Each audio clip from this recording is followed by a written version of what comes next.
Selamat pagi, kita akan melanjutkan bab terakhir, bab 10, yaitu tentang koloid. Sebelumnya kita akan membahas tentang klasifikasi materi. Ini materi waktu SMP ya. Jadi materi itu terbagi menjadi dua. Ada zat tunggal dan ada campuran. Zat tunggal terbagi dua lagi, yaitu ada unsur dan ada senyawa. Contoh unsur misalkan ya, natrium, kemudian besi. Sedangkan contoh senyawa ada air, NaCl, ya, kemudian glukosa. Nah, sedangkan campuran ada campuran yang homogen disebutnya larutan, dan ada campuran yang heterogen. Terbagi dua, ada koloid dan ada suspensi. Contoh larutan, ya, misalkan ini larutan garam, gula, spiritus, alkohol 70%, dan lain sebagainya. Nah, yang akan dibahas di bab ini yaitu koloid. Contoh koloid adalah air sabun, susu, santan, selai, mentega, mayones, jelly, dan lain sebagainya. Masih banyak sekali ya. Nah, sedangkan contoh suspensi di sini campuran air dengan pasir, air kopi, campuran air dengan minyak, campuran tepung dengan air. Nah, apa perbedaan antara larutan, koloid, dan suspensi? Yang pertama, larutan itu adalah tadi campuran yang homogen, artinya tidak dapat dibedakan kembali antara zat larut dengan pelarutnya, walaupun menggunakan mikroskop ultra. Sedangkan koloid dan suspensi ini campuran yang heterogen. Nah, sekalipun kalau koloid secara makroskopis tampaknya homogen, tapi akan heterogen jika diamati dengan mikroskop ultra. Perbedaan kedua, karena ini larutan tuh homogen, jadi ini satu fase. Sedangkan koloid dan suspensi, karena heterogen, ini dua fase. Yang ketiga, ukuran partikelnya. Ya, kita lihat dulu koloid. Ukuran partikel koloid itu antara 1 sampai 100 nanometer. Jadi kalau di bawah 1 nanometer, itu disebutnya larutan kecil. Sedangkan kalau di atas 100 nanometer besar, ya, itu suspensi. Nah, kemudian larutan itu bersifat stabil. Kalau koloid umumnya stabil. Kalau suspensi tidak stabil. Maksudnya tidak stabil di sini adalah apabila kita misalkan mencampurkan tadi katakanlah tepung terigu dicampurkan ke dalam air. Pada waktu awal dicampurkan kemudian diaduk terlihat seperti bercampur. Tapi kalau kita biarkan beberapa menit, ini akan terlihat tepung terigunya pasti mengendap di bawah, airnya di atas, ya. Berarti mengalami perubahan. Itu yang dikatakan tidak stabil. Kemudian yang terakhir, larutan itu tidak dapat disaring. Misalkan, ya, contoh kita siapkan corong, gitu ya. Ini penampung. Ini pakai kertas saring. Nah, apabila kita lalukan larutan melewati kertas saring, maka tidak ada yang dapat tersaring di kertas saring. Semuanya akan lolos ke sini, begitu ya. Beda lagi kalau dengan suspensi. Apabila kita saring, ya, misalkan, nah ini simpan kertas saring, ya, di sini. Apabila suspensi kita lalukan ke kertas saring, maka tepung terigunya tadi di sini akan tertahan di kertas saring. Sedangkan airnya bisa melewati kertas saring. Itu namanya dapat disaring. Ya. Sedangkan koloid tidak dapat disaring dengan kertas saring biasa, kecuali dengan penyaring ultra, karena ukuran porinya sangat kecil. Nah, ini contoh larutan, ya, air dengan garam, misalkan ya. Garam waktu dilarutkan, ini semuanya ke dalam air, dalam keadaan terlarut, ini sudah tidak dapat dibedakan lagi yang mana garam dan air. Itu campuran yang sudah homogen. Ya. Sedangkan contoh suspensi misalkan mencampurkan pasir dengan air. Ya. Nah, kita akan bisa melihat pasirnya ini akan mengendap di bawah. Sedangkan airnya di atas. Ya. Nah, campuran seperti ini suspensi. Gitu ya. Sampai ada yang mengendap. Tidak dapat bercampur. Sedangkan koloid itu antara larutan dan suspensi. Biasanya ya, di sini tampaknya keruh begitu ya. tidak sampai mengendap di bawah, dan tidak larut juga gitu ya. Nah, itu koloid. Pengertian koloid. Koloid merupakan suatu sistem dispersi. Kalau dalam larutan, kita mengenal ada zat terlarut. Nah, kalau di sini disebutnya fasa terdispersi. Dan kalau dalam larutan ada pelarut. Kalau di sini ada medium pendispersi. Tapi itu agak identik ya. Nah, jadi campuran hot heterogen, koloid itu ya, yang keadaannya terletak antara larutan dan suspensi. Ini contoh putih telur kocok misalkan. Fase terdispersinya gas, pendispersinya adalah cairan. Contoh lain misalkan cat. Fase terdispersi padatan, medium pendispersi cairan. Sekali lagi membayangkannya seperti ini ya. Pendispersi itu umumnya itu yang wujud terakhir yang tampak. Misalkan cat. Cat itu tampaknya cair.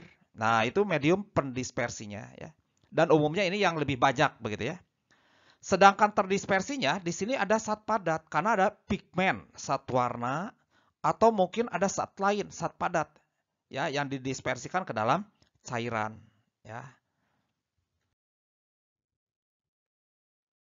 Jenis koloid.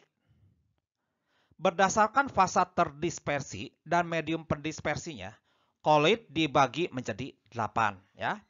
Nah, pertama-tama apabila kita mau menentukan jenis koloid, perhatikan dulu medium pendispersinya, gas atau bukan. Apabila medium pendispersinya berupa gas, pasti namanya adalah ada aerosolnya. Nah, aerosol apa? Ini tergantung dari terdispersinya. Kalau terdispersinya zat padat, nah itu namanya aerosol padat, gitu ya. Contoh misalkan asap, ya. Asap itu ya berarti itu merupakan suatu zat padat, makanya bisa kita lihat, ya. Nah, adanya di mana? Di udara. Nah, berarti ini zat padat dalam gas, gitu ya. Itu aerosol padat. Demikian pula debu di udara, ya. Ini debu itu zat padat, adanya di udara. Berarti zat padat yang terdispersi dalam gas. Nah, sedangkan kalau zat cair terdispersi dalam gas disebutnya aerosol cair. Contohnya adalah kabut, awan, gitu ya. Yang ketiga, kalau misalkan pendispersinya bukan gas, maka kita lihat terdispersinya berupa zat apa. Kalau terdispersinya berupa zat padat, namanya pasti ada solnya. Gitu ya. Nah, kalau padat dalam padat disebutnya sol padat. Ini contohnya. Kalau padat dalam cair disebutnya sol cair. Ini contohnya ya. Nah, kalau fasa terdispersinya berupa cair, nah itu namanya pasti ada emulsinya. Kalau cair dalam cair, emulsi cair. Cair dalam padat, emulsi padat. Ya. Contoh-contohnya bisa dibayangkan. Yang terakhir, kalau fasa terdispersinya berupa gas, nah ini namanya adalah buih. Kalau gas dalam cair disebutnya buih cair atau buih saja. Ya. Sedangkan kalau gas dalam padat disebutnya buih padat. Contoh, saya ambil lagi satu, misalkan batu apung. Batu apung, wujud terakhir yang kita lihat, ya pasti ya batu, zat padat. Ya. Berarti pendispersinya adalah zat padat. Kalau kita perhatikan batu apung, di sini tuh ada rongga-rongga begitu ya. Nah, ini ada rongga-rongga udara. Artinya apa? Berarti gas terdispersi dalam padat. Nah, kita bahas jenis koloid ini satu persatu. Yang pertama aerosol ya. Sekali lagi jika medium pendispersinya berupa gas. Contoh aerosol padat ya, tadi ini asap misalkan. Kemudian ada aerosol cair, contohnya misalkan ini adalah awan ya, cair dalam gas. Contoh aerosol yang lain misalkan ini spray ya. Nah, ini termasuk jika medium pendispersinya sekarang bukan berupa gas, maka kita lihat fasa terdispersinya. Ya. Nah, apabila fasa terdispersinya berupa zat padat, ini dinamakan sol. Nah, sol tadi ada dua ya. Ada sol padat, artinya padat terdispersi dalam padat. Contoh adalah kaca berwarna ya. Jadi di sini ada zat warna yang didispersikan dalam kaca. Jadi padat di dalam padat. Kemudian ada sol cair. Kalau ini padat dalam cair. Contohnya yang tadi ya, cat. Kemudian contoh lain ini ada golden crystal timbal 2 iodida terdispersi dalam air. Yang ketiga, apabila fase terdispersinya berupa zat cair, maka namanya adalah emulsi. Nah, komponen emulsi ini biasanya tidak saling bercampur, tetapi memerlukan suatu emulgator atau emulsifier untuk menyatukan kedua fase yang tidak bercampur. Contohnya misalkan, ya, mayones ini merupakan globul air terdispersi dalam minyak. Nah, supaya dapat bersatu, ya, air dengan minyak ini digunakan kuning telur sebagai emulgator.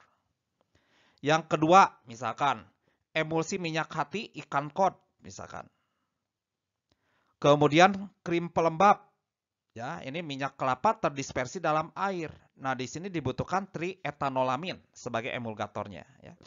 Kemudian ada sediaan obat, misalkan Scott emulsion. Nah, ini juga sama, termasuk emulsi. Pembuatan emulsi cair-cair. Pada umumnya, prosesnya sebagai berikut. Jadi pertama, terdapat dua cairan yang tidak dapat saling bercampur, misalkan minyak dengan air. Nah, untuk menyatukan minyak dengan air, kita bisa menambahkan suatu emulgator. Kemudian dikocok, diaduk, ya. Nah, akan terbentuk globul air dalam minyak atau sebaliknya, minyak dalam air. Nah, di samping globul terdapat nanti lapisan tipis molekul emulgator sehingga tidak akan terjadi penyatuan kembali globul-globul tersebut, ya. Jadi prosesnya sebagai berikut. Ya, catatan tambahan emulsi. Emulsi itu ada dua, ada emulsi minyak dalam air, ya. Penulisannya M garis A, ya. Jadi di sini minyak yang didispersikan dalam air. Jadi lebih banyak airnya, ya. Contoh misalkan santan, susu, ya. Itu merupakan lemak yang didispersikan dalam air. Kemudian lateks itu karet. Dan ada sebaliknya, emulsi air dalam minyak. Jadi air yang didispersikan dalam minyak. Jadi di sini banyak minyaknya. Contohnya adalah mayones, minyak bumi, minyak ikan. Nah, emulsi terbentuk karena pengaruh pengemulsi atau emulgator, ya. Contoh misalkan sabun dapat mengemulsikan minyak ke dalam air. Kemudian kasein dalam susu, kemudian kuning telur dalam mayones. Ya, yang keempat, buih apabila fase terdispersinya adalah berupa gas. Nah, di sini kita mengenal ada buih cair, berarti gas yang didispersikan dalam cairan. Contohnya adalah busa sabun, ya. Nah, ini gas dalam cairan. Ada juga buih padat, ya. Ini gas dalam padat. Contohnya tadi batu apung, misalkan. Nah, ya, ada satu lagi ini yang namanya gel, ya. Gel. Nah, kalau ini koloid yang setengah kaku, ya, antara padat dan cair. Kalau bahasa Jermannya sih disebutnya nyoy. Nah, ya, gitu. Contohnya misalkan agar-agar, lem, kanji, selai, gelatin, gel sabun, gel silika, ya. Nah, ini contohnya.